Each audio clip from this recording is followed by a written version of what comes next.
Welcome into MLSsoccer.com's Playoff Central along with Andrew Wiebe. I'm Katie Witham. We just wrapped up the first leg of the Eastern Conference semifinals with the New England Revolution and the Columbus Crew. This was an exciting game, but not one that I saw coming. No, not at all. But it was fun, right? I mean, Yeah. This is the way you want to start off the conference semifinals. 4-2 to New England on the road. And we've talked about away goals. What role will they play in this inaugural postseason with those counting as the first tiebreaker? Well, in this series, it's going to play a huge role. But you're right, we were surprised. These are the two on-form teams in the Eastern Conference. We expected it to be even. It was not. The Revolution came out and smacked the Crew, especially early. We saw immediately Charlie Davies get on the score sheet, a beautiful set piece, well designed by Jay Heaps. Chris Tierney, what can you say about this free kick? And then Lee Win, he does what he does. He scores goals, and Davies finishes it off. Now the Crew, they've got a mountain to climb. Those away goals, it's going to be hard to overcome in New England. Yeah, I think the most mind-boggling thing for me were the amount of space that was given for Lee Win and even Charlie Davies when they had the opportunity to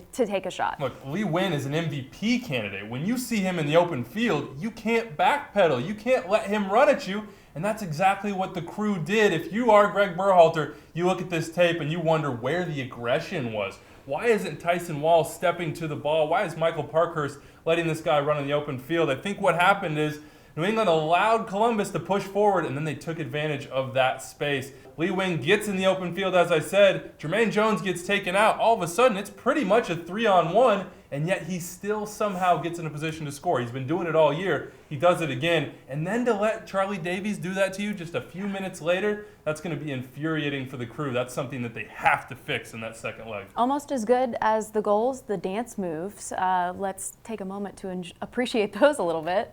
Andrew, do you have dance moves? I don't have dance moves, but I can imitate Charlie Davies. Let's see if we can do a little bit of this. Okay, please stop. Oh, stop. Yeah, it's awful. All right, from the dance moves to the Crew, what can they take away from this one that's going to help them on the road in New England for that second leg? Well, look, they can be happy that they got that second goal, that late penalty kick in stoppage time. But what you take away from that goal is that you finally got Ethan Finley in open space. You knew that your two main threats were Ethan Finley on the right and Justin Meram on the left. Now, Meram did get a goal off a little bit of deflection, but in leg two, they've got to get these guys in open field. They have to get them running at people. And to do that, I think they have to take a few more chances, play a little bit more direct, and get Federico Higuain up higher. But at the end of the day, they have nothing to lose. Who knows? If they can go up 2-0 in New England, the pressure switches, and then maybe they can find a way to move on. The other storyline in this one was how chippy it was for New England. You've got a considerable amount of time to wait before that game on Sunday.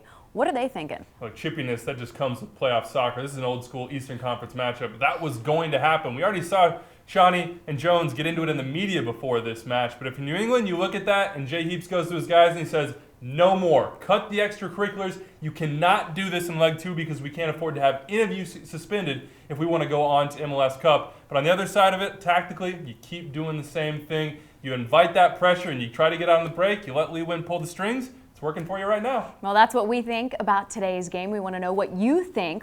Log on, let us know in the comments below. But that second leg, it's coming up Sunday, November 9th, 5 p.m. Eastern kick. You can catch all the action on ESPN2, ESPN Deportes. But as always, keep checking in right here at MLSsoccer.com because we have all your playoff coverage.